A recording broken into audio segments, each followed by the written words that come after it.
Mình là Tết trong sông có ngày con lâu một giây dài bàn cho luôn sạp mà thật thà một nguồn từ của sự hợp tác cái đấy và qua cái thiên là con để không từ về việc đấy có cái là bé chỉ là chạy sự bàn là khu cái vào đây soạn khu nó chỉ là bạn là và các bất còn là đã chạm vào đó thì tao với trong lại đức trong bàn chơi đang không tạo vào bông sai tại chia sẻ của sản xuất theo bàn đọc cùng tại vị trí vì còn thấy nếu vì còn đọc muốn ở trong sản vì còn đọc muốn đọc thời thì hoặc nhiên yêu khơiឬក៏រកចម្លើយស្អីខ្លួនហួសពីអ្វីដែលខ្ញុំបានសរសេរនៅក្នុងការបកគំសាយទាំងពីរមែនទែនហ្នឹងហើយឱកាសនេះគ្រាន់តែនិយាយរំលឹកសារជាថ្មីឡើងវិញបន្ថែមបន្តិចតួចដោយសារខ្ញុំបានមើលខ្លាំងពេកនេះអត់បានមើល literature មើលឯកសារបកគំសាយរបស់អ្នកប្រាជ្ញមកទេជាបន្ថែមទៀតទេបានមើលបានអត្ថបទមួយពីរបន្ថែមទៀតប៉ុន្តែជាក់ស្ដែងរឿងរ៉ាវដែលនិយាយអំពីសវណ្ណភូមិនេះគឺថាមានច្រើនមានការសិក្សាច្រើនណាស់ហើយមានអ្នកនិពន្ធបរទេសជាច្រើនបានធ្វើកិច្ចការងារនឹងហើយរយៈចុងក្រោយនេះអ្នកដែលសកម្មជាងគេនោះគឺខាងថៃបាទគឺសថៃភាសាដូចឯកឧត្តមរបស់លោកស្រីបានជ្រាបស្រាប់ហើយថាថៃបានយកឈ្មោះសវណ្ណភូមិនោះយកទៅដាក់ជាឈ្មោះពលានយន្តហោះរបស់ប្រទេសខ្លួនដែលនៅទីខាងកើតទីក្រុងបាងកកហើយដូច្នេះហើយបានជារដ្ឋាភិបាលថៃនោះមានការចំណាយធនធានជាច្រើនដើម្បីឧបត្ថម្ភដល់ពួកអ្នកប្រាជ្ញអ្នកស្រាវជ្រាវឲ្យធ្វើការសិក្សាអំពីបញ្ហាហ្នឹង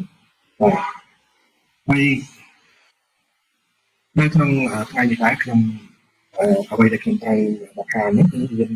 3បដោតបញ្ហាទៅលើបញ្ហាថ្មីទី1ចង់បង្ហាញថាពាក្យសវណ្ណភូមិហ្នឹងមានប្រភពចេញពីក្នុងពិធីសាសនាឬក៏នៅក្នុងរឿងរាមកេរ្តិ៍រឿងរាមាយណៈរបស់ឥណ្ឌាហើយទី2គឺនឹងបង្ហាញអំពីប្រភពស្ពីតសវណ្ណភូមិនៅតាមសិលាចារឹកនៅក្នុងតំបន់អាស៊ីអាគ្នេយ៍នេះ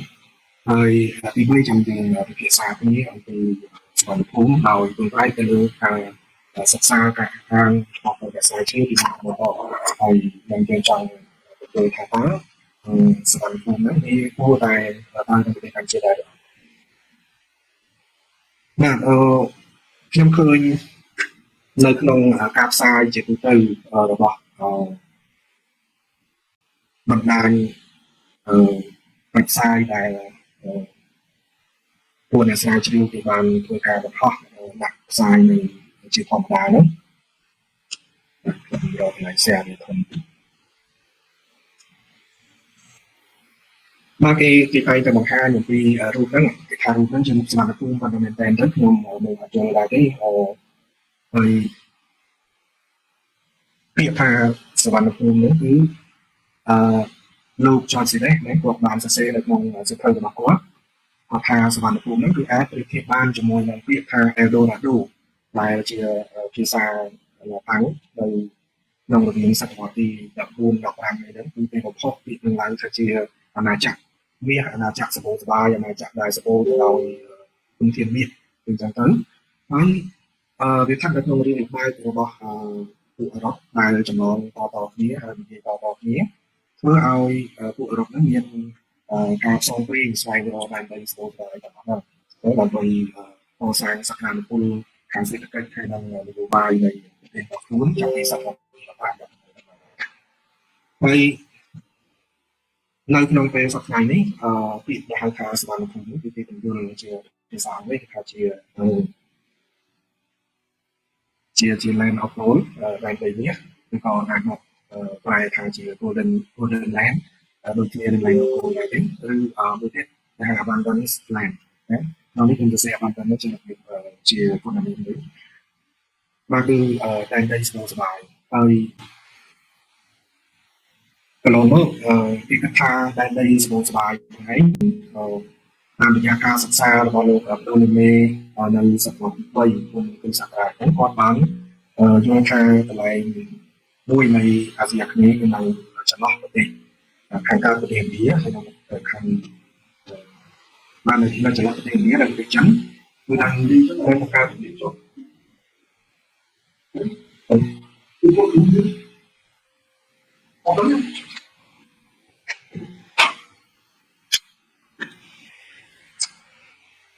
រូវដឹងឧបទ្វីបឧបទ្វីបមួយគេហៅឧបទ្វីប Golden Chassis ហ្នឹងគឺជាពាក្យភាសាអង់គ្លេសដែលមានន័យIsland Peninsula ភាសាពាក្យហ្នឹងគេយកទៅប្រើនៅក្នុងបទកំណាព្យជាភាសាឡាតាំងឬក៏ភាសាពីអឺរ៉ុបអញ្ចឹងមានន័យជា Peninsula ដូច្នេះGolden Chassis ហ្នឹងគឺមានន័យថាជាឧបទ្វីបមាសណាដែលเป็นឧបទ្វីបមាសហើយនៅលើផែនទីហ្នឹងគឺមានបានអត់នៅក្នុងផែនទីទី11ដល់ផែនទីដែលកាត់មកនេះណាគឺនៅក្នុងផែនទីទី11ដែលស្ដីអំពីអាស៊ីឬក៏អាស៊ីអាគ្នេយ៍បាទលំអិតពីMykonos ជាមនុស្សនៅឆ្នាំ1467បាទជាមកនិយាយទៅហាក់ដូចជាកន្លែងមួយដែលគេសម័យដែរហើយជាមានការនិទានប្រាប់គ្នាឬក៏មានអ្នកធ្វើដំណើររបស់ជនជាតិអឺរ៉ុបណាមួយគេធ្វើដំណើរនៅក្នុងលោកកំណត់ហ្នឹងបានជាកន្លែងហ្នឹងឯងត្រូវបានគេគូនៅក្នុងប្រជុំឯកសាររបស់លោករូណេមេពីតាំងពីសតវត្សទីសក្រានោះហើយចេះតែតគ្នាមកគឺនៅសតវត្សទី15នោះក៏មានគូជារបៀបផែនទីផងដែរហើយអានោះវាស្ថិតនៅក្នុងប្រភពនៃឯកសារគេហៅថា manuscript ដែលម្ដងបាទហើយអានេះជាច្បាប់ចម្លងពីផែនទី1ស្ដីពីភូមិសាស្ត្ររបស់លោករូណេមេជាភាសាបារាំងបាទបង្ហាញពីមាសឬក៏ឧបទ្វីបម៉ាឡេដែលគេចាត់ទុកថាចឹងហើយជាខ្សែរបស់លេខដែលអាយដាមលោកបានឃើញនេះគឺជាខ្សែអេក្វាទ័រប៉ុន្តែត្រូវបានអ្នកស្រាវជ្រាវគាត់អានថាខ្សែអេក្វាទ័រនេះគឺដាក់អត់ត្រូវទេពីព្រោះតែការកណនាពីខ្សែត្រូពិចនៃការនិយាយពីកាយ cancer នេះគឺកាយកក្តារឬកាយកក្តារគឺកាយក្តារគឺប្រើប្រាស់ណាប់មុំរបស់មូលមីនោះដែលខុសពីខ្លាចត្រឹមត្រូវនោះ5%អានេះគាត់តែសរសេរអញ្ចឹងខ្ញុំក៏មិនយល់យ៉ាងម៉េចដល់ទៅអត់ដែរដោយសារយើងអត់ចេះអំពី topography ឬមួយក៏យើងចេះអំពីគេហៅទីតាំងផ្កាយណាតាមតារាសាស្ត្ររបស់ពួកអឺរ៉ុបហើយនិងតារាសាស្ត្ររបស់ពួកឥណ្ឌាHinduismហ្នឹងគឺបើយើងមើលទៅវាស្មុគស្មាញទៅតែបើចង់ទៅទីនេះហ្នឹងគាត់ទៅរៀន4-5 ឆ្នាំទៀតពីជំនាញរបស់តាមនៅបាត់យល់ទៅខ្ញុំធ្លាប់ឮអ្នកប្រាជ្ញខាងដៃទៅគាត់និយាយហើយតែខ្ញុំឲ្យខ្ញុំបញ្ញារហូតដល់ដូចជាមានការខុសដែរហ្នឹងគឺតាំងពីឆ្នាំ2004ឬ2005ខ្ញុំបានចូលរួមជុំជាមួយពួកអ្នកតែអ្នកប្រាជ្ញចឹងថាតែជំនាញពីរឿងសត្វខ្មែរពីរឿងសំស្ក្រឹតពីរឿងតារាសាស្ត្រទៅចាប់នៅកាមេរ៉ាសិក្សាលើស៊ីមរៀបនៅពេលនោះគាត់និយាយគាត់ចង់បង្កើតកម្មវិធីសិក្សាភាសាសំស្ក្រឹតហើយដល់អញ្ចឹងទៅដំណោះស្រាយជាក្រោយហ្នឹងថាកែឡូនៅស្ខ្មែរអត់មានកូនសិស្សណាពីព្រោះថាការរៀនសំស្ក្រឹតដើម្បីឲ្យចេះបានត្រឹមត្រូវហ្នឹងយ៉ាងហោចណាស់10ទៅ15ឆ្នាំណារៀនពី10ទៅ15ឆ្នាំខ្ញុំថាបើចូលដាក់កម្មវិធីអញ្ចឹងហើយសូមបង្រៀនកម្មវិធីតារាសាស្ត្រពីនឹងឲ្យយើងដឹងផងដើម្បីងាយស្រួលគណនាគុណគូពេលវេលាដែលមានចំអល់នៅលើសាលាចរិតផ្សេងៗហ្នឹងណាសម្រាប់សាលាចរិតដែលដំណើរយើងតាមគាត់ចេះហ្នឹងហើយគាត់យកមកផ្សេងបង្កើតទៅពេលវេលាដែលគាត់ធ្វើអីហ្នឹងកាយណាមានទីតាំងនៅកន្លែងណាដែរដូចខ្លៃណាអីចឹងគាត់ថាអាហ្នឹងរឿងជំនាញមួយទៀតណាជំនាញតារាសាស្ត្រហ្នឹងគាត់ទៅរៀនអស់10ឆ្នាំទៀតគាត់ចេះហើយដល់អញ្ចឹងខ្ញុំថាខ្ញុំមានពេលឡើង25ឆ្នាំថែមទៀតដល់អញ្ចឹងគាត់រៀនញ៉ាំដល់ក្រោយមកបានមានអ្នកដែលគេជួយបីគេរៀនបានគេថាអូគាត់ជឿគាត់ចេះតែពួតអញ្ចឹងទៅតាមពិតរៀនตั้งតែ3-4ឆ្នាំនេះយ៉ាងច្រើនបើសិនជាយើងមានបញ្ញាជាវ័យហ្នឹងយើងអាចចេះបានតែគាត់បញ្ហានេះគាត់នៅមានក្បួនមានខ្នាតវាសំខាន់នៅយើងចេះកែមានយើងចងចាំរូបមន្តវាឬអត់តែយើងអត់ចងចាំរូបមន្តអត់ចេះរូបមន្តទេយើងរៀនមិនខ្ញុំចេះតែรู้จักតែធ្វើបានទៀតបាទហើយថ្ងៃបានជាខ្ញុំថានៅហ៊ានបានណាបាទហើយបញ្ហាមួយទៀតហ្នឹងគឺយើងឃើញថាតាក់ទងនឹងពាក្យថាសវណ្ណភូមិនឹងឯកសារដែលចាស់ជាងគេយើងធ្លាប់ដឹងឮកន្លងមកគឺមាននៅក្នុងគម្ពីរមហាវង្សណានៅក្នុងគម្ពីរមហាវង្សរបស់ស្រីលង្កាហ្នឹងគឺគេ cái hàng version trong cái đó để cái squad Việt Nam mình được nghĩa hay do một cái chỉ cái sao đấy được xem vào code cho mà đặt là cái lớn chỉ đặt được website này đấy và bọn ôn cái làm được xây hàng bị bán trồi người bán hay tin vào bán được nhiều đấy nói nó công ty mà cũng bán thì gì đẹp không mà đây trong sản phẩm Việt Nam này tôi sẽ làm nên là gì đẹp không đó cái hàng xong mình đặt tút sai bộ phận sát ná đấy và tại sao lục chu là ao sai bộ sát ná nữ vì cái này mũi này cái hàng thasa bản nếu bị thasa bản hay bị nói bán cái tên là căn bộ sát ná tập on và trong đó Ural School vì đây đây sản phẩm đèn đi là school đấy thì đã áo đấy hàng sản phẩm này rồi có hai chiếc bộ quần vì sản phẩm này quần được thà anh đi trong hai sản phẩm đi liên luôn được anh đi ở bàn biểu thảo tình nhà mười không sản phẩm này này sản phẩm này cònถ้า ដំណាក់កាលនៃប្រទេសដែលកម្ពុជាសាសនានៅស្មារតីគាត់ទទួលយកខុសៗគ្នាទៅពេលខុសៗគ្នាផ្សេងៗគ្នាដូចខ្មែរយើងទទួលយកពុទ្ធសាសនាហ្នឹងតាំងពីប្រហែលជា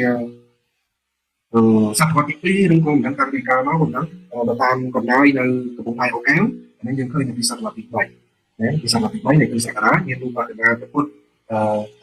របៀបរចនាបថពុទ្ធនៅគុណថារៈណាភាពอันนี้ที่กันชื่อว่านะที่กันชื่อกันแล้วก็ไอ้จังหวัดโดยเฉพาะบาสันเจยังmiền là có cái một cái rú và này thằng khác chỉ miền này còn phù chia là còn phù này nếu mình dùng phù rú bạn này mà đấy là phù chia tinh cả rồi và hai tôi báo ca để tôi được tôi ra sana nó dân ban lên thằng chia sana là bọn nó còn khơi thằng khơi nhìn là sẽ là cho nó ca lịch sai sắp cuối nơi xa tập trung đây chỉ đắp vào các bạn ở việc làm này các bạn được làm nó lúc còn hai đi ca phơi để mascara chụp về trên xây về trên đây về thơ về xong kìa xây đàn trắng và sân chỉ kết thúc bọn để mascara chụp về cùng với các bạn lấy các chị buôn sasana anh đi kiến đi với buôn sasana theo và bên này cái này dừng về buôn sasana theo quá nên lấy thang buôn sasana đó thì sao lấy làm sai tránh tí xây đồ ca đặc biệt xây lại cho nó lắm chia thì sao sang sự đấy hay bị chế bán chia cái con tài và cái khai chỉ của sát na hạt yên đấy hay lúc này thì khang có sự ra có thì nó tự nhiên cả căn của sát na trong đấy đôi chia của nó ra là một song ý sinh đấy này là chỉ đẹp thôi đập ná đây sẽ đẹp em là sẽ cùng đi để làm việc khá ô trên gì đó nè thì sao cái hai phiên hình đấy nâng sản phẩm làm đấy còn ban thì rồi còn vì của sát na nó lại có sự ra nhưng mà đó sản phẩm thì cũng phần lắm nhưng mà sang chân mà ăn tiết mua ý sinh để con của bạn vừa đồng lá tới việc bé tới ở kia này để hơi bà quan nó đây là từ lọc vào với quan vừa là làm chim cu để cho cả thì nuôi hơi sẽ là có thể mua đấy để đấy cho hai chục cao chủ đạo cho làm mua đấy nó cái lót cái đó hạ thang là cái chân của mình hay riêng này cao vừa đồng lá là bọn xong từ khi nó đây một chân thì do tới sẽ chia số salary thì là khá đường thành trình thì nó có đấy lọt xì phẳng đấy từ càng người ta từ lọt vào bên này và hai đang long công ty và vùng mít thêm từ khơi lúc họ mình định ngàn công ty để dùng bộ lái để trên sạc này nên cho nhiên tài trên thì sao biết là dòng tiền bàn mình vật xài nó về để trong xe bị ở hà vùng nước chỉ là sau là tăng trôi đấy và hiện xua đó rất khơi thì phải chung là các con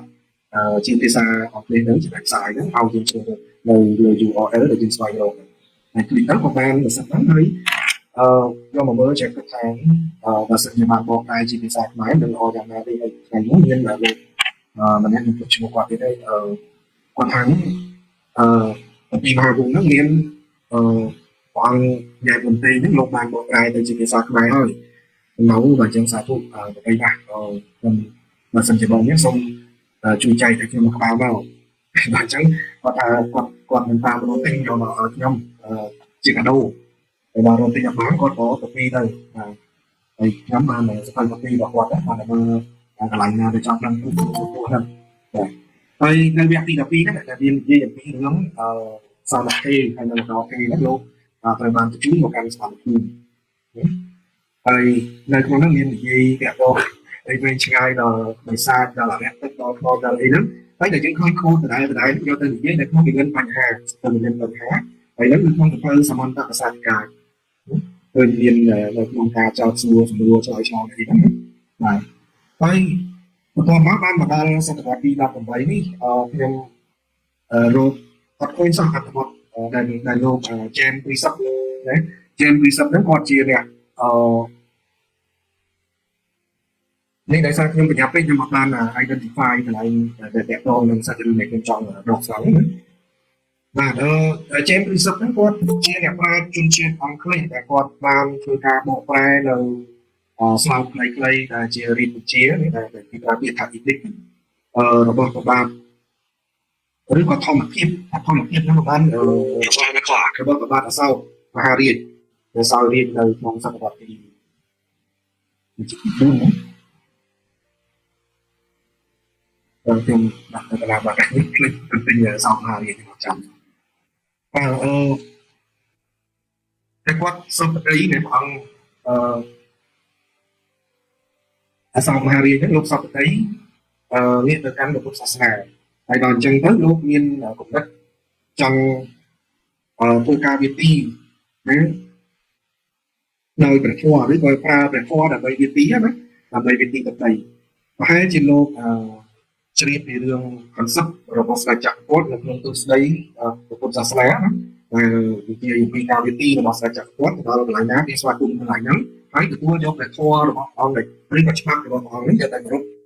ហើយដល់អញ្ចឹងអសោកមហារាជហ្នឹងដូចជាមានបរិបទមកហ្នឹងទើបចាប់បញ្ជូនទូតហ្នឹងឲ្យទៅផ្សព្វផ្សាយធម៌នៅទិសទីហ្នឹងហើយបានយករឿងហ្នឹងទៅចារនៅលើសសរស្តម្ភឈ្មោះមួយដែលនៅក្នុងបទដើមហ្នឹង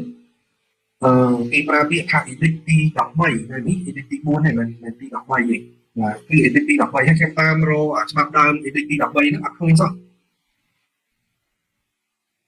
បាទតែរត់ឃើញស្លាយខ្ញុំដូចយើងមកបល់បាទ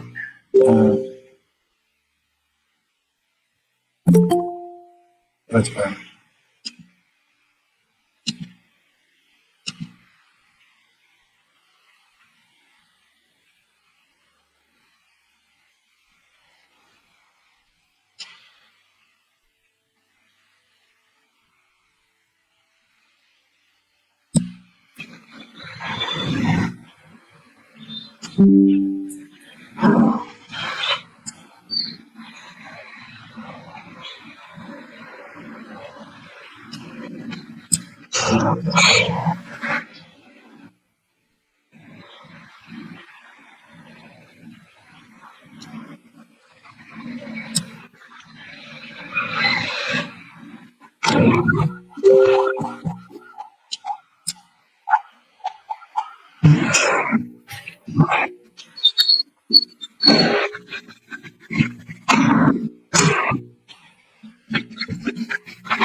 ខ្ញុំរក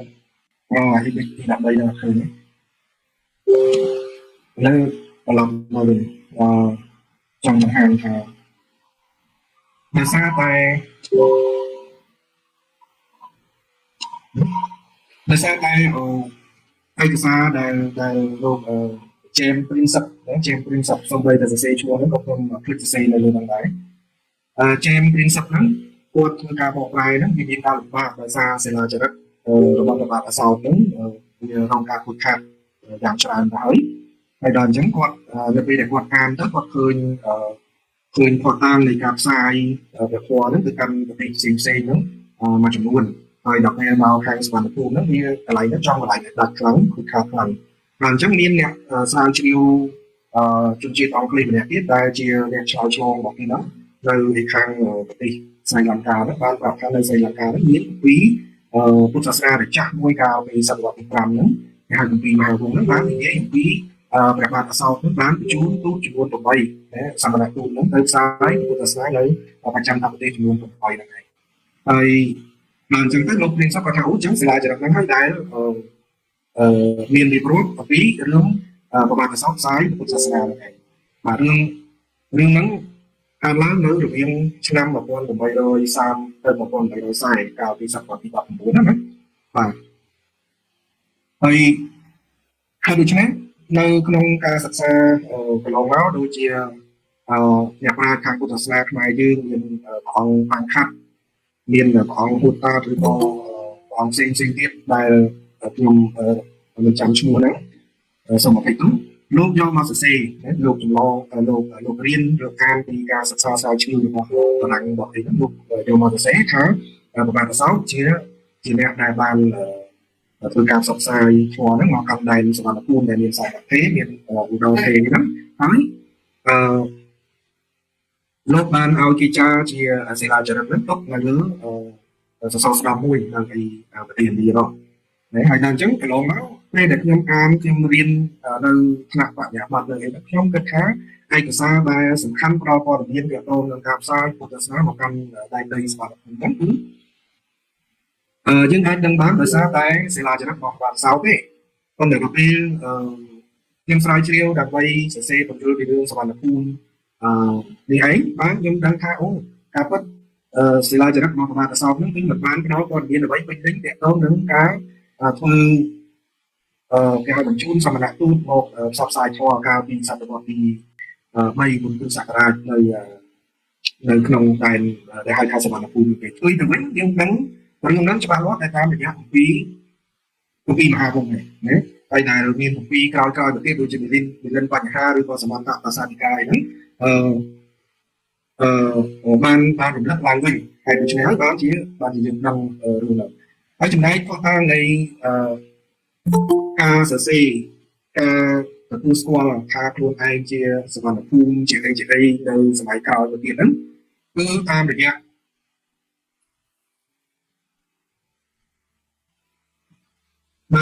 សាសនាសំដៅតាមរយៈសិលាចារឹកមិនតាមរយៈសាសនាគឺតាមរយៈសិលាចារឹកហើយសិលាចារឹកដែលគេរកឃើញមុនគេគឺសិលាចារឹកនៅឯកោះសុមាត្រាណានេះសិលាចារឹកមួយនេះដែលមានឈ្មោះថាសិលាចារឹកព្រះអមោកបាសព្រះពុទ្ធនេះព្រះពុទ្ធរូបដែលគេឆ្លាក់នេះគឺឆ្លាក់នៅសតវត្សទី13ក្នុងសតវត្សការពាក់កណ្ដាលទី2នៃសតវត្សទី13ហើយព្រះពុទ្ធរូបនេះឯងគេហៅថាអមោកបាសពេលដែលឆ្លាក់ហើយហ្នឹងអត់មានចាជាសិលាចារឹកទេណាហើយគេរកឃើញនៅឆ្នាំ1911មកដល់ឆ្នាំ1370ដូចជា74យ៉ាងសរសេរនេះហើយចំណុច1347បាទឥឡូវខាង1347ពេលខ្ញុំច្រឡំការបាក់ឆែកមួយទៀតសម្រាប់បានប្របាទអតិថិយវរ្ម័ននៅកោះសុមាត្រាភាគខាងលិចណាគាត់បានដូចជាផ្លាស់ប្ដូរទីកន្លែងព្រះពុទ្ធរូបហ្នឹងយកទៅដាក់នៅកន្លែងណាមួយទៀតផ្សេងទៀតឆ្ងាយហើយបានគាត់ចាសិលាចារឹកហ្នឹងរំលឹកអំពីព្រះបាទត្រីភូវនរាជម៉ៅលីទេវវរមៈទេវៈណាត្រីភូវនរាជម៉ៅលីវរមៈទេវៈបាទប្រហែលជាហើយឧត្តមរបស់លោកស្រីឆ្ងល់ហ្នឹងថាមិនគោឈ្មោះស្ដេចហ្នឹងមានពាក្យវរមៈឬក៏វរ្ម័នឬក៏វរមៈទេវៈអីហ្នឹងដូចខ្មែរដែរណាបាទនេះគឺយើងទទួលយកអត្តពលឥណ្ឌាដូចគ្នាណាគឺជាវប្បធម៌របស់ឥណ្ឌាទេការដែលអ្នកដឹកនាំមានឋានន្តរនាមជាវរមៈឬវរ្ម័នណាបាទហើយយើងនៅសម័យអង្គរស្ដេចនៅសម័យអង្គរសឹងទាំងអស់គឺមានឋានន្តរនាមជាវរមៈទេវៈហើយស្ដេចនៅសម័យមុនអង្គរមានឋានន្តរនាមជាវរមៈណាបាទអានេះជាឋានន្តរនាមនៅខាងចុងនៃនាមបញ្ញត្តិរបស់ព្រះអង្គនៅពេលឈ្មោះហ្នឹងគឺមិនមែនជាឈ្មោះពិតប្រាកដពីកំណើតរបស់ព្រះអង្គនេះគឺជាឈ្មោះដែលគេពលឲ្យដែលគេដាក់ឲ្យដោយពួកអ្នកប្រាជ្ញឬមួយក៏ព្រះរាជាខ្លួនឯងសពតិជ្រើសរើសយកឈ្មោះហ្នឹងក៏មិនដឹងនៅពេលដែលព្រះអង្គឡើងសោយរាជជាស្ដេចបាទជាប្រពៃណីមកពីនេះទៀតណាមុនឡើងសោយរាជហ្នឹងអាចជាព្រះអង្គម្ចាស់មកម៉ែងសៅសែនឬក៏សពតិចឹងទៅបាទដល់ពេលឡើងសោយរាជហ្នឹងទទួលរហស្សនាមួយថ្ងៃទៀតហើយនៅខាងចុងនៃរហស្សនានេះគឺមានឋានន្តរនាមជាវរមៈឬវរ្ម័នទៅយកមកពីឥណ្ឌាដែរអញ្ចឹងយើងឃើញដូចគ្នាអញ្ចឹងណាបាទដូច្នេះសិលាចារឹកនេះបើយើងមើលទៅគឺនៅខាងលិចពីខាងលិចនៃសុមាត្រានៅកន្លែងមួយគេហៅបដាងរូគូហ្នឹងមកតែ ភាសាម៉ាឡេហ្នឹងមកគេទៅខាងកន្លែងបដិមាគេប្រាប់ពីកន្លែងបដិមានៅនគរមួយនគរស៊ីគុនទូណាអឺស្តៀងស៊ីកដោដែរបើជាការនិយាយខ្មែរស្តៀងកដោពីកដោហើយកេសមិនតាន់ឬក៏ដែលកេសមិនតាន់ស៊ីគុំហើយនៅតំបន់មួយឈ្មោះតំបន់ធរមាស្រ័យក៏ពីដើមវិញគេហៅវាជាអាចារ្យមួយជាខេត្តនេះគឺដល់មួយឈ្មោះធរមាស្រ័យហ្នឹងបាទនៅសប្តាហ៍ថ្ងៃស្លាយចរន្តហ្នឹងគេយកទៅដាក់នៅសហជីវជាតិឥណ្ឌូនេស៊ីពីព្រោះអីពីព្រោះវាបង្ហាញអំពីឈ្មោះស្វរណៈទ្វីបនេះអត់ខុសអីពីស្លាយចរន្តសវណ្ណភូមិរបស់យើងទេណាយកទៅដាក់ហើយបើយើងពិនិត្យមើលការបកប្រែអត្ថបទហ្នឹងទៅអត្ថបទហ្នឹងពីសរសេរក្រោយព្រឹត្តិការណ៍ហ្នឹងប្រហែលជា50-60 ឆ្នាំនេះជាជាង60ឆ្នាំបាទប្រជានៅក្រោយដូចជាបានជម្រាបពីខាងដើមទៅនៅឆ្នាំ1340ជាងនេះប៉ុន្តែត្រឡប់ទៅសរសេរពីព្រឹត្តិការណ៍របស់ប្រជាកាលពីឆ្នាំ1286នេះគឺគេប្រើសក្ការៈសកៈនេះដូចខ្មែរយើងដែរហើយដូច្នេះទៅបូកនឹង78ឆ្នាំពីសក្ការៈស្រេចសកៈហ្នឹងគឺចាប់ផ្ដើមតាំងពីវេលាហ្នឹងនៅថ្ងៃកើតខែចែកឆ្នាំ78នៃគ្រិស្តសករាជបាទហើយនេះគឺបង្ហាញវាការស្វរណៈភូមិនេះណាអញ្ចឹងហើយ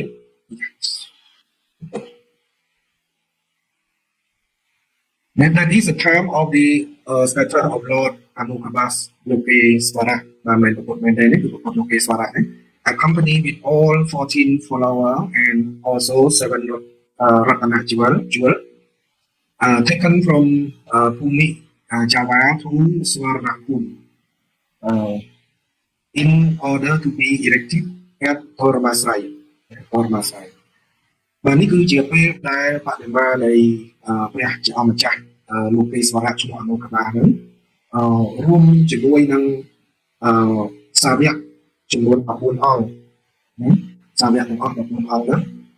ព្រមទាំងសព្ទប្រព្រឹត្តសន្តោសសត្តរតនៈមែនទេហ្នឹងថាជាសត្តរតនៈ7រតនៈជួលគឺជាគេហៅដូចជាកេតនភ័ណ្ឌរបស់សាច់ពណ៌គឺត្រូវមាន7រតនៈជួលហ្នឹង7 jewels ឬក៏7រតនៈជួលអានេះជាបច្ចេកទេសគេហៅថាសត្តរតនៈនេះសត្តរតនៈនេះជាស្ដេចចក្រពតគឺត្រូវមានរតនៈវត្ថុ7ដែរទី1សេះទឹកសំទោសទី1កងចាក់ទឹកទី2តម្រៃទឹកទី3សេះទឹកទី4នារីចាប់ពី2អ្នកឡើងទី5ត្បូងដែលមានតម្លៃហ្នឹង7រតនៈជួលហ្នឹង7ត្បូងដែលមានតម្លៃហើយធំបំផុតហ្នឹងចំនួន7រង7គ្រាប់ដែលយកមកពីដីជ្វាយកទៅកម្មសវណ្ណភូមិយកពីដីចាវ៉ាភូមិចាវ៉ាហ្នឹងទៅកម្មសវណ្ណភូមិដូច្នេះមែនតើបើតាមន័យនេះចាវ៉ាហ្នឹងមិនមែនជាសវណ្ណភូមិទេព្រោះកន្លែងដែលគេតម្កល់ហ្នឹងដល់អី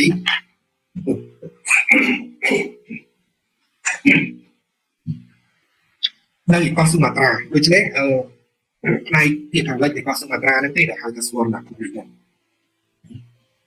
ដើម្បីដាក់តម្កល់នៅឯនគរមួយឈ្មោះធរមាស្រ័យបាទអានេះជាកន្លែងជាទីឋានដែលសំខាន់ដែលយើងចង់បានណាយកមកនិយាយយកមកបង្ហាញទៅអញ្ចឹងហើយបានជានៅក្នុងសភៅសំបីតែវចនានុក្រមភាសាសំស្ក្រឹតអង់គ្លេសរបស់ William William ណាដែលគាត់បានសរសេរហ្នឹងគាត់ចង្អុលថាសវណ្ណភូមិឬក៏សវណ្ណភូមិហ្នឹងគឺត្រូវនឹងដីកោះនៅឯប្រទេសឥណ្ឌូនេស៊ីនោះណាហើយថាអញ្ចឹងបើសិនគេរកឃើញផតាំងនោះយើងយូរណាស់តាំងពីឆ្នាំ1913ប៉ុន្តែការបរិច្ឆេទនេះគឺនៅចុងសតវត្សទី13ហើយសរសេរកាលពីពាក់កណ្ដាលសតវត្សទី14សរសេរសិលាចារឹកដែលសរសេរហ្នឹងណាចំណែកសិលាចារឹកនៅភូមិមួយទៀតនៅឆ្នាំ1978បាទការពិតខ្ញុំច្រឡំជាមួយការបរិច្ឆេទហ្នឹងហើយស្ដេចនៃប្រទេសភូមិហ្នឹងដែលមានរាជធានីនៅថាតនោះលោកបានដាក់ឈ្មោះប្រទេសរបស់ព្រះអង្គថាសវណ្ណភូមិជាភាសាបាលីណាខ្ញុំព្យាយាមរកសិលាចារឹកហ្នឹងរកអត់ឃើញតែនៅក្នុង literature ខ្លីៗដែលគេ quote យកមកណាបាទ នៅក្នុងស្នាដៃនិពន្ធស្នាដៃស្រាវជ្រាវផ្សេងៗហើយដូច្នេះបានខ្ញុំអាចបង្ហាញបានដូចសិលាចារឹកអាមោកបាំងនេះទេនេះសិលាចារឹកអាមោកបាំងនេះគឺគេសរសេរនៅផ្លេចប្រាប់ថានៅខាងក្នុងនេះខាងក្រោយខ្នងពុទ្ធរូបនេះពុទ្ធរូបអាមោកបាំងនេះមកហើយបើសិនជាយើងធ្វើការសិក្សាដែលយើងស្រាវជ្រាវតាម Google ឬក៏តាម website ណាអីណាហើយសរសេរអក្សរដាក់តាំងដាក់ password ដាក់ cookie បែបហ្នឹងផ្សេងចឹងដាក់តាំងនេះដាក់ចូលទៅវានឹងចេញឲ្យចេញឥឡូវហ្នឹងគេបានបន្ថែមព័ត៌មានសិលាចារឹកដែលខ្ញុំបានរកឃើញនៅឯវត្តគិរីស្ដេចគង់ក្នុងឃុំស្វាយចិញ្ចឹមស្រុកបរសែនខេត្តកំពង់ស្ពឺហ្នឹងចូលនៅក្នុងហ្នឹងគេខាងហ្នឹងเราឃើញសិលាចារឹកមួយទៀតនៅប្រទេសកម្ពុជាកាលពីឆ្នាំ1933ហ្នឹងថាប្របាទទីសានរ៉ាម៉ាន់ដែលមានមូលដ្ឋាននៅសម្បូរព្រៃគុកហ្នឹងនោះជាស្ដេចដែលគ្រប់គ្រងលើដែនសវណ្ណភូមិហ្នឹងហើយប្រទេសជាច្រើននៅក្បែរខាងហ្នឹងក៏បានលើករាជបញ្ជារបស់អង្គហ្នឹងដាក់ទូលនឹងសេនសាគ្រប់គ្រងនៃចឹងទៅគេបានចូលនឹងនៅក្នុងហើយបងប្អូនឬក៏ឯកឧត្តមលោកស្រីចង់មើលហ្នឹងគឺអាចនេះ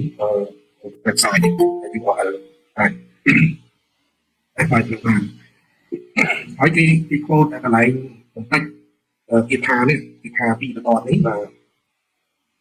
មកស្លោកនេះយកមកបញ្យល់នៅកន្លែងហ្នឹងណាគេថាមហារាជអ៊ីសានវរ្ម័នហ្នឹង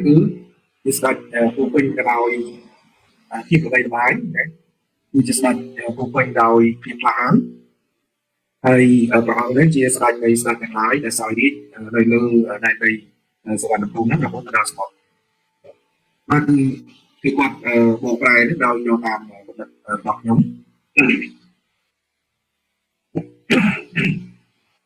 ហើយដែលមានព្រំប្រទល់ហ្នឹងបាទដែលមានព្រំប្រទល់ជាប់នឹងសមុទ្រហើយនៅកន្លែងនោះដែរស្ដេចទាំងឡាយនៅជិតខាងជារដ្ឋជិតខាងរបស់អង្គហ្នឹងលើករាជបញ្ជារបស់អង្គហ្នឹងដាក់ទូលលើសេនាសារបស់ទីរៀងខ្លួនបាទនេះជាសិលាចារឹកទី3ហើយដូច្នេះបើសិនជាយើងពិចារណាទៅដល់កំណត់របស់លោកបាទដោយសារអត្ថបទនេះខ្ញុំគឺបានមើលថ្មីហើយវាមើលអត់ចប់ទៀតដែលលោកនីកូឡារីវីហ្នឹងគាត់បាននីកូឡារីវីហ្នឹងខ្ញុំចង់ឲ្យគាត់ឈ្មោះគាត់បាទគាត់ដាក់ fact and fiction ចំណងជើងអត្ថបទរបស់គាត់ហ្នឹងគាត់សរសេរជាបទផ្សាយនៅឆ្នាំ2018បាទគឺមុនពេលដែលយើងផ្សាយសិលាចារឹកយើងសិក្សាសិលាចារឹកហ្នឹងបន្តិចប៉ុន្តែយ៉ាងណាក៏ដោយគឺគាត់បានដឹងរឿងសិលាចារឹកដែលខ្ញុំរកឃើញនៅហើយគាត់បានយកទៅបញ្ចូលយកទៅភាសាខ្លះនៅក្នុងរឿងនៅក្នុងអត្ថបទដែលគាត់សរសេរហ្នឹងគាត់ដាក់ fact and fiction មកចំណងជើងរបស់គាត់ហ្នឹងបន្តទៅទៀតគាត់ដាក់បាទខ្ញុំសូមcheck មើលតិច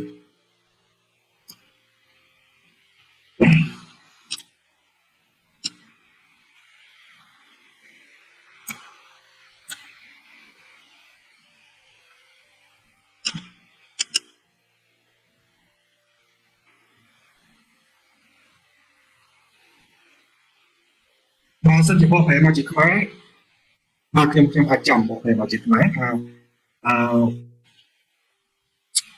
រឿង fact ហ្នឹងគឺថារឿងពិតហ្នឹងការពិតណាហើយ fiction ហ្នឹងគឺរឿងប្រឌិតការពិតនិងការប្រឌិតណាការពិតនិងការប្រឌិតសវណ្ណភូមិណាការមើលសវណ្ណភូមិតាមវ៉ែនតារបស់ភូមិហើយនិងថៃបាទសវណ្ណភូមិតាមរយៈវ៉ែនតាភូមិហើយនិងថៃបាទស្ដាប់បាទមើលចំណងជើងរបស់គាត់ហ្នឹងទៅគួរដូចជាគួរអត់សម្លាញ់ដែរ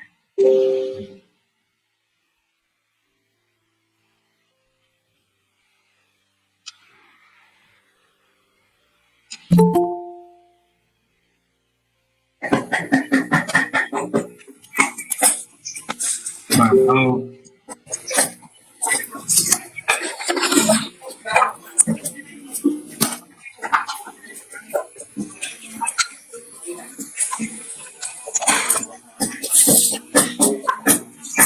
ទៅតាមបានហើយ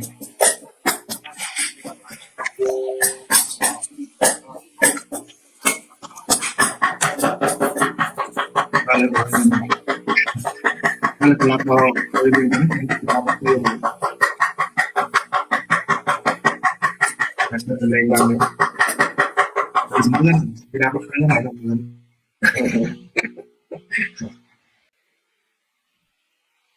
បាទដល់ពេលឯកសារចេញវិញខ្ញុំអត់ទាន់ទាញយកមកដាក់នៅលើ slide អស់ហ្នឹងចិត្តតែឃើញ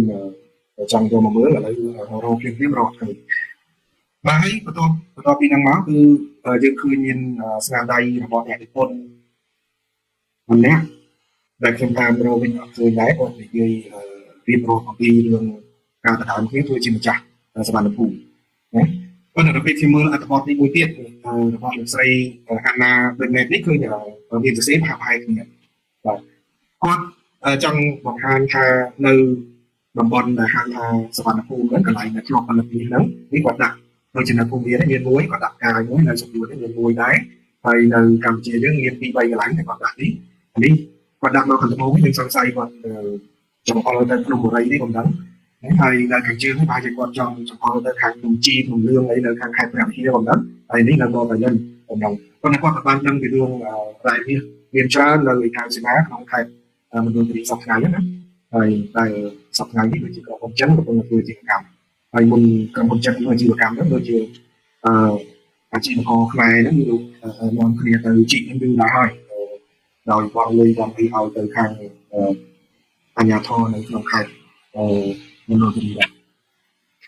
រនៅលើកោះសុមាត្រានេះគឺមានមួយកន្លែងណាហើយនៅលើកោះបូកលេអូនេះនៅខាងផ្នែកកាលីម៉ាន់តាន់ក្រោមការគ្រប់គ្រងរបស់ឥណ្ឌូនេស៊ីនេះគឺមានកន្លែងដែរហើយនៅបណ្ដានេះមានកន្លែងហើយនៅលូស៊ិនបានមានខាងជើងប្រទេសហ្វីលីពីនមានកន្លែងដែរតែគាត់ចង់បញ្យល់ពីរឿងហ្នឹងហើយគាត់ចង់និយាយថាដោយសារហេតុនឹងហើយគឺបើទើបពួកអ្នករ៉ូស៊ីនៅសម័យបុរាណហ្នឹងគេបានហៅតំបន់ហ្នឹងថាជាសវណ្ណភូមិអញ្ចឹងហើយបើសិនជាគេធ្វើការស្រាវជ្រាវតាមរយៈកំណត់ត្រាវិញគេបានដឹងថាអ្នកដែលធ្វើពាណិជ្ជកម្មជាមួយនឹងពួកអាស៊ីអាគ្នេយ៍ឬក៏ជាមួយនឹងភូមិតាមមុនគេហ្នឹងគឺជាពួកអញ្ចឹងណាហើយអញ្ចឹងថែមទាំងបានបញ្ជូនគេហៅបេសកទូតមកកាន់ភូមិតាមនឹងទៀតផងហើយដល់អញ្ចឹងតំបន់ហ្នឹងឯងគឺជាតំបន់ដែលមានសកម្មភាពពាណិជ្ជកម្មហើយជាធ្វើពាណិជ្ជកម្មហ្នឹងមានតាក់ទងនឹងផលិតផលគឺពីមាសគឺពីប្រាក់គឺពីពាក់នៅភៀលអីហ្នឹងថាឈ្មោះអីហ្នឹងហើយក្នុងកំណត់ត្រារបស់ចិនហ្នឹងបាននិយាយអំពីរឿងការបង់ពន្ធបងអីនៅក្នុងតំបន់ហ្នឹងមានបង់ពន្ធជាមាសបង់ពន្ធជាប្រាក់បង់ពន្ធជារបស់របរអីផ្សេងៗទៀតណាជាច្រើនហើយបន្ទាប់មកស្នាដៃចុងក្រោយដែលខ្ញុំឃើញនេះគឺពីបោះពុំផ្សាយដូចជាឆ្នាំ2018ដែរណាបាទឆ្នាំ2018គេដាក់ថា The Golden Land សវរណភូមិហើយច្បាស់ណាស់ថា project ដែលឧបត្ថម្ភដល់អ្នកប្រាជ្ញដែលស្រាវជ្រាវសរសេររឿងហ្នឹងគឺជាមូលនិធិដែលចេញពីរដ្ឋាភិបាលថៃឬមួយក៏អ្នកជំនួយថៃ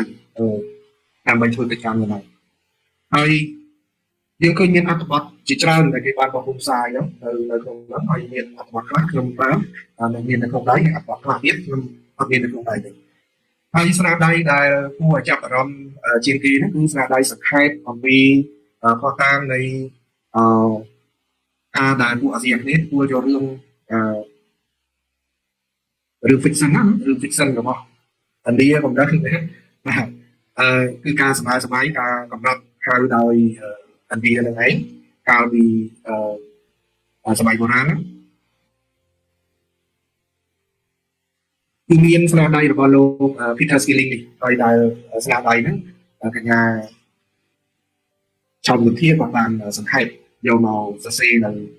ផ្សាយនៅលើទូរស័ព្ទកម្មវិធីសូរិយាជាមួយគ្នានឹងអត្ថបទរបស់ខ្ញុំតែកាលពីឆ្នាំ2019-2020ហ្នឹងបាទឃើញដែលសរុបទៅគឺថាគាត់បានរៀបរាប់អំពីខុសតាងនៃការលេចឡើងនៅលើសម្លេងរបស់មនុស្សនៅអាស៊ីអាគ្នេយ៍របស់ប្រជាជននៅអាស៊ីអាគ្នេយ៍ ដោយទទួលយកឈ្មោះសវណ្ណភូមិហ្នឹងយកមកប្រើសម្រាប់ហៅតំបន់របស់ខ្លួនហ្នឹងរៀងៗខ្លួនហើយក្រៅពីហ្នឹងភាគច្រើនអត្ថបទគាត់ច្រើនតែនិយាយចង់ទាញបង្ហាញថាដោយសារតំបន់ហ្នឹងជាតំបន់ដែលមានកកើតមាសឬក៏មានផលិតផលពីមាសពីច្រើនហ្នឹងមានសកម្មភាពជំនួយទីច្រើនបានភ្ជាប់សាភ្ជាប់ជាមួយនឹងតំបន់អាស៊ីអាគ្នេយ៍ជាពិសេសជំនួយពីចិនពីឥណ្ឌាពីអារ៉ាប់ហើយនិងពីអឺរ៉ុបពីតាមទីសមុទ្រមេឌីតេរ៉ាណេនោះបាទមកដល់តំបន់ហ្នឹងបាទដូចជាករណីគេបានធ្វើកំណាយទៅឃើញមានកាក់អីនេះអានេះជាកាក់រោមឆ្លាក់ពីខាងក្នុងដែលគេរកឃើញនៅប្រទេសថៃម៉ាឡេហ្នឹងសម្រាប់ការឆាយថាមុនសតវត្សទីបាទសតវត្សមុនគ្រិស្តសករាជបាទនៅសតវត្សទី1នៃមុនគ្រិស្តសករាជ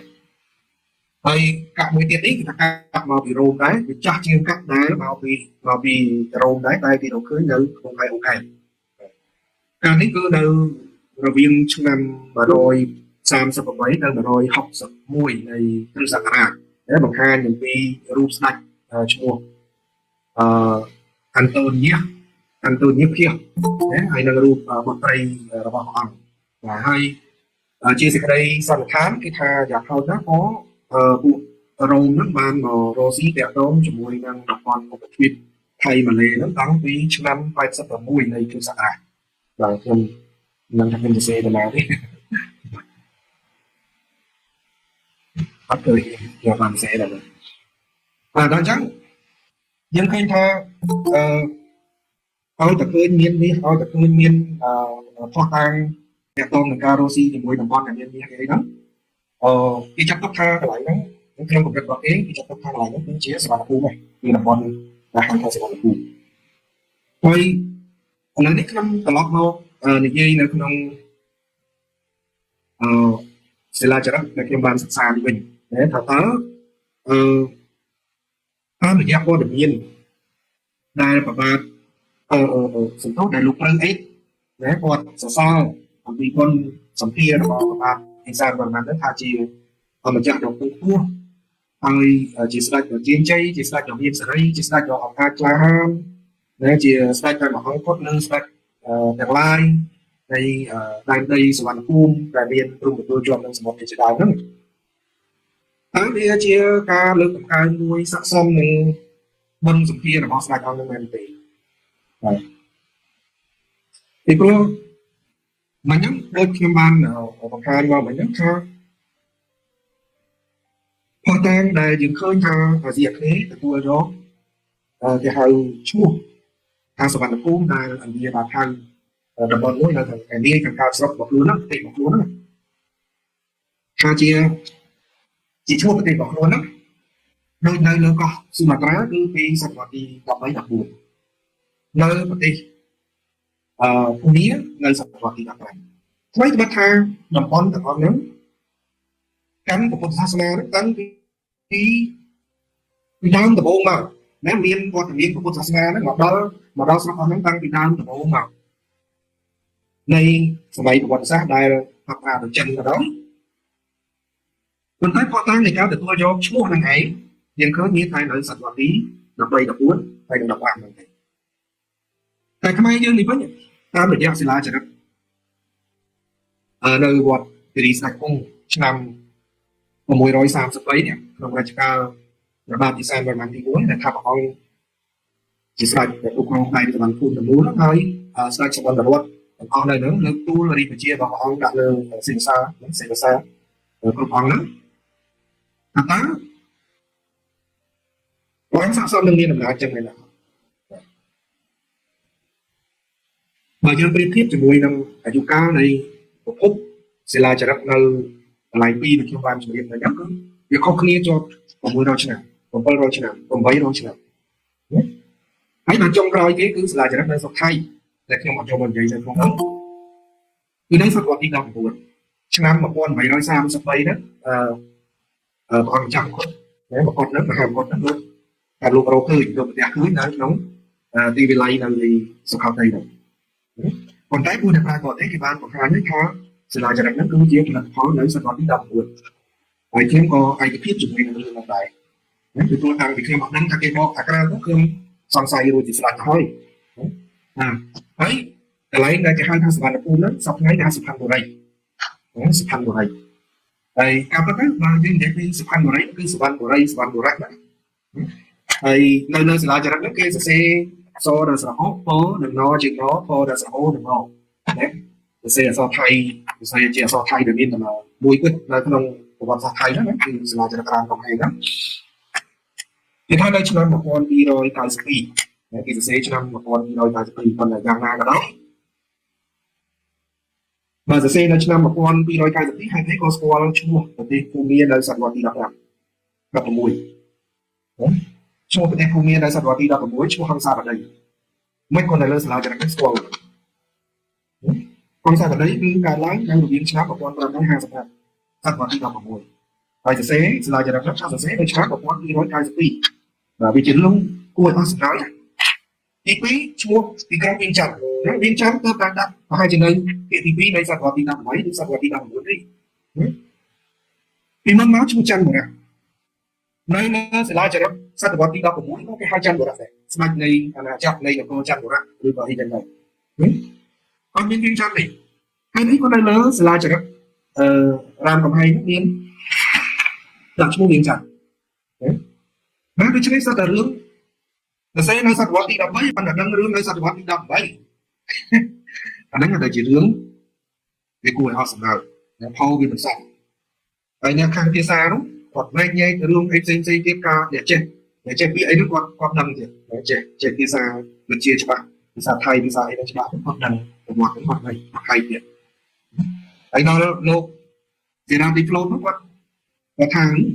វាគួរឲ្យចម្លែកដែរដែលខ្លឹមសារសាលាចរិតហ្នឹងនិយាយអំពីរាជកិច្ចរបស់រាមកំហែងហ្នឹងគឺរាជកិច្ចរបស់ស្ដេចនវីនៅប្រទេសបារាំងណាហើយបើនិយាយពីស្ដេចនវីនៅស្រុកបារាំងមានតែនៅសតវត្សទី14 15នេះខ្ញុំអត់ចាំថានវីទីប្រហែលនេះគាត់បានប្រាប់បញ្ជាក់ដែរនវីទីប្រហែលនេះខ្ញុំអត់ចាំ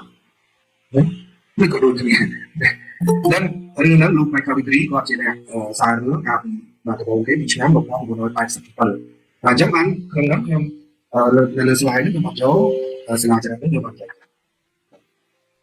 ដោយសារវាជាសាលាចរិតតែប្រចាំទីហើយយ៉ាងណាក៏ដោយគេចាត់ទុកថាសវណ្ណភូមិហ្នឹងគឺត្រូវនឹងសុផាន់បុរីសវណ្ណបុរៈសប្តាហ៍ហើយនៅសវណ្ណបុរៈសប្តាហ៍នេះនៅលើសាលាចរិតភាសាព្រៃក្មេងដែលមិនសហស្បាយសាលាចរិតប្រហែលជានៅសវត្សទី10នៅភាសាព្រៃក្មេងនេះយើងឃើញមានពាក្យសវណ្ណបុរៈដែរមានឈ្មោះទីតាំងបុរីហៅថាសវណ្ណបុរៈនៅសាលាចរិតមួយគឺជាតំបន់ខ្ញុំគិតថានៅសពុះដែរឧត្តមសពុះនៅកន្លែងណាមួយជាប្រជុំជនណាមួយប៉ុន្តែយើងអត់នៅរក្សាទុកឈ្មោះនឹងដូចនៅស្រុកថៃដោយសារតែប្រវត្តិសាស្ត្ររបស់យើងតាមស្រាប់ហើយរត់លូនសូម្បីតែនៅសម័យទំនើបហ្នឹងយើងជំនះប្រជាជនពីកន្លែងមួយទៅកន្លែងមួយតឡើងអស់ហ្នឹងជួនកាលកន្លែងខ្លះសពុះចឹងថាជាកន្លែងថ្មីអ្នកដែលនៅកន្លែងចាស់ហ្នឹងអត់មាននៅកន្លែងនោះអាហ្នឹងហើយដែលនាំឲ្យបាត់ប្រវត្តិសាស្ត្រភូមិស្រុកមួយចំនួនហើយអ្នកដែលថ្មីហ្នឹងគាត់ដាក់ឈ្មោះថ្មីបន្តហ្នឹងចឹងមកមានការប្រែប្រួលខ្លាំងនៅស្រុកខ្មែរហើយគ្នាពីទឹកដីខ្មែរដែលនៅភាគខាងជើងណាដែលពួកអយុធ្យាកម្មកម្មហើយនៅក្រោយមកមានសៀនបន្តទៀតថៃមានអីហ្នឹងយើងឃើញថានៅមាននិរន្តរភាពបន្សល់ទុកមាននៅដល់ច្រើនជាឈ្មោះដើមតាំងពីសម័យកូរមកហើយបើលៀងទៅចុងខាងក្រោយហ្នឹងបន្តិចបន្តួចហើយនឹងលៀងក៏កន្លែងម្ដងគេលើកឈ្មោះនេះធ្វើជាខេត្តទៅម្ដងគេលើកឈ្មោះនោះធ្វើជាខេត្តវិញហើយឈ្មោះចាក់ហ្នឹងទៅជាស្រុកទៅជាអីចឹងណាគាត់ឆ្លាក់ដូរទូនីតិគ្នាណានៅក្នុងប្រវត្តិសាស្ត្ររបស់ថៃមកប៉ុន្តែសរុបត្រឡប់មកសាច់រឿងវិញថាតើបានភាសារឿងទៅមកទី1នេះលោកស័ក្តិសមជាស្ដេចក្រុងចក្រភពបានវិញវិញអត់មានបើខ្ញុំនិយាយដោយគ្រូទាក់ទងនឹងរឿងបនបារមីរបស់លោកគ្រូអត់ចេះស្ដាប់លោកគ្រូសង្កាត់លោកគ្រូបន្តិចលោកគ្រូមានបង្ហាញ slide លោកគ្រូអត់ឃើញ slide ចូលអីចូលចាំតែចិត្តដល់កម្មវិធីអត់ចេះ slide លោកគ្រូខ្ញុំអត់ដឹងថាដូចទេខ្ញុំបានចុចផងខ្ញុំដាក់ហូបតែហើយដាក់អ៊ីនធឺណិតលោកគ្រូហើយអ៊ីនធឺណិតខ្សែទៀតដាក់ slide អូខេចាអត់យើងចេះអត់ហើយក្នុងនេះខ្ញុំកាត់អត្ថបទ យកមកបង្ហាញយ៉ាងនោះដោយខ្ញុំរៀបរាប់តែទូទៅថាសិលាចារឹកនៅវត្តព្រៃវែងនេះការលេខបាយស័កនៅក្នុងបញ្ជីរបស់សម្ដេចច្រឡំសម្ដេចលោកស្អីដែរគាត់ដាក់ថាសិលាចារឹកស្វាយស្នោសិលាចារឹកស្វាយឆ្នោហ្នឹងសពថ្ងៃដូចនៅក្នុងទីគេយកធ្វើថ្មអ្នកតាបង្ហាញពីប្រមាណអ៊ីសានវត្តហ្នឹងលោកគ្រប់គ្រងនគរ3នេះហើយណាលោកប្រើពាក្យថាពូក្តារត្រៃនគរណាបាទនេះកន្លែងនេះនេះពាក្យនគរតនេះពូក្តារវលីយ៉ាន់នគរណាយ៉ាន់នគរយ៉ាស្ចាលោកគ្រប់គ្រងនគរ3នេះហើយនៅក្នុងហ្នឹងលោកអូលីហ្វីវ៉ូទ័រគាត់ឆ្លងបានដកស្រង់យកទៅបង្ហាញដែរអំពីរបៀបរបបនៃការគ្រប់គ្រងពីសម័យបុរាណដែលព្រះរាជាមានឋានៈជារាជាធិរាជឬក៏ជាស្ដេចចក្រពត្តិអីចឹងបានន័យថាលោកជាស្ដេចម្អង្គដែលគ្រប់គ្រងលើស្ដេចផ្សេងទៀតជាច្រើនអង្គណាជារបៀបរបបគ្រប់គ្រងតាមរបៀបសារវត្ថុជាមួយក៏រាជាធិរាជឬក៏ចក្រពត្តិហើយក្រោយមកតាមរយៈសិលាចារឹកនៅខាងដូចជាភ្នំខាងណយបានបញ្ជាក់ថាអង្គសោយរាជនៅនគរ3ហ្នឹងមួយមានឈ្មោះថាពីមកបុរៈមួយទៀតមានឈ្មោះថាអាមុខបុរៈណាដូចគ្នានឹងឈ្មោះព្រះដែលមានចារសិលាចារឹកស្មរណភូមិនៅឯកោះស៊ូម៉ាត្រាដែរអាមុខបុរៈហើយទី3ចក្រាំងកបុរៈហើយដល់ពេលឥឡូវយើងស្គាល់ទៅកន្លែងនេះគាត់ជាខេត្តមួយដែរមែនតើណាគាត់តែគេចាត់ទុកជានគរមួយខេត្តពីមកបុរៈកាលពីជំនាន់លោកសេរីគាត់ចំអល់ទៅថាពីម៉ៃណាក៏ប៉ុន្តែនៅពេលដែលលោកគ្រូសំសភាលោកបានរកឃើញដែលដូចជាយកសិលាចារឹកមកផ្ទាំងពីភូមិក្នុងមកដែលស្រុកនៅហ្នឹងគាត់បានជួររស់ធ្វើចំការនៅចំការគ្រូរបស់គាត់នៅខាងភូមិដងហ្នឹងគាត់បានសិលាចារឹកមកផ្ទាំងយកមកគាត់ហុចឲ្យពួកម៉ាក់ខ្ញុំម្នាក់ដែលរៀនជាមួយគ្នាហ្នឹងហើយយើងក៏យកមកចែកគ្នាមើលអានអញ្ចឹងទៅគាត់ក្រោយទៅទៀតគាត់យកទៅបោះបំសាយដាក់ឈ្មោះអ្នកឯងសិលាចារឹកហ្នឹងបង្ហាញពីអំណោយរបស់ចៅហ្វាយក្រុងគេដាក់បុរាខ្លោនអញ្ចឹងបុរាខ្លោនពីមកបុរាហ្នឹងអញ្ចឹងនាំឲ្យយើងសង្ស័យថាពីមកបុរានៅឯបាត់ដំបងនេះទេណាម្ដុំខាងម្ដងដល់ក្រោយមកយើងពិនិត្យមើលឡើងវិញតែទាក់ទងនឹងសិលាចារឹកផ្សេងទៀតឥឡូវខ្ញុំឃើញសិលាចារឹកដែលលោកស្រីក៏បកផ្លែរួចហើយមិនដឹងប្រហែលទាំងនេះដូចជា3 4ទាំងទី1នៅប្រាសាទកែវនៅទីសៀមរាបនោះហើយមួយទៀតនៅប្រាសាទកែវភ្នំនៅខេត្តបាត់ដំបងនៅខាងក្រៅនោះមានដាក់ថាព្រះស្រុកឬគិមបុរៈនោះគឺព្រះស្រុកគិមបុរៈបានន័យថាស្រុកនឹងឯងគឺជាស្រុករបស់ព្រះបាទគឺជាស្រុកកំណើតរបស់ព្រះបាទសូរ្យវរៈទី1ហើយចង្អុលថាពីមកបុរៈហ្នឹងគឺនៅខាងឯកភ្នំហ្នឹងណាហើយនៅកន្លែងឯកភ្នំហ្នឹងពីដើមមកនៅក្នុងភូមិមួយគេហៅថានរេនត្រក្រៀមហើយសប្តាហ៍ថ្ងៃឈ្មោះនរេនឬក៏នរិនហ្នឹង